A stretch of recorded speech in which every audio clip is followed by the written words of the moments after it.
এটা হচ্ছে আমাদের দিল্লির ইন্ডিয়ান ভারত গভর্নমেন্টের রেড ফোর্ট। ভিডিওটা ভালো করে দেখুন, একেই বলে এটা হচ্ছে লালকেল্লা।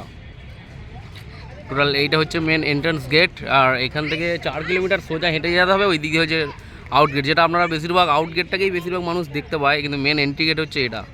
দেখুন ভালো করে। দেখো বন্ধুরা, এটা হচ্ছে দিল্লি রেড ফোর্টের পরীক্ষা, ঠিক আছে। এখানে কি হতো, এই যে উপরে যে কেল্লাটা, কোনো দস্যুরা যখন আক্রমণ করতো এই খাতে, এখানে কুমির, হিংস্র মাছ, সাপ সমস্ত কিছু ছাড়া থাকতো।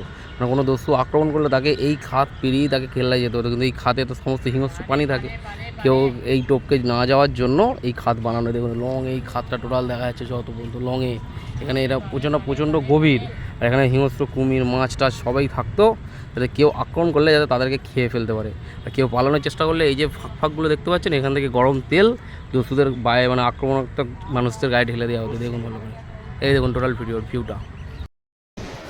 দেখো বন্ধুরা, তোমাদের আজকে একটি খুব গুরুত্বপূর্ণ জিনিস দেখাতে চলেছি।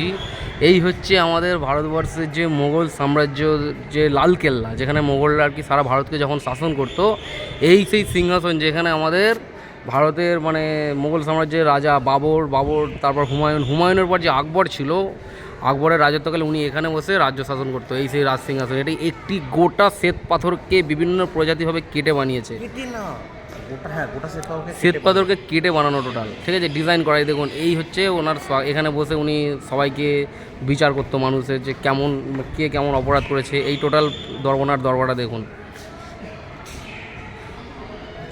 এটা হচ্ছে লালকেল্লার ভিতরে। এটা দেখার জন্য মানুষের একটু ফিলিংস আসে, যে জিনিসটা এতটাই গুরুত্বপূর্ণ।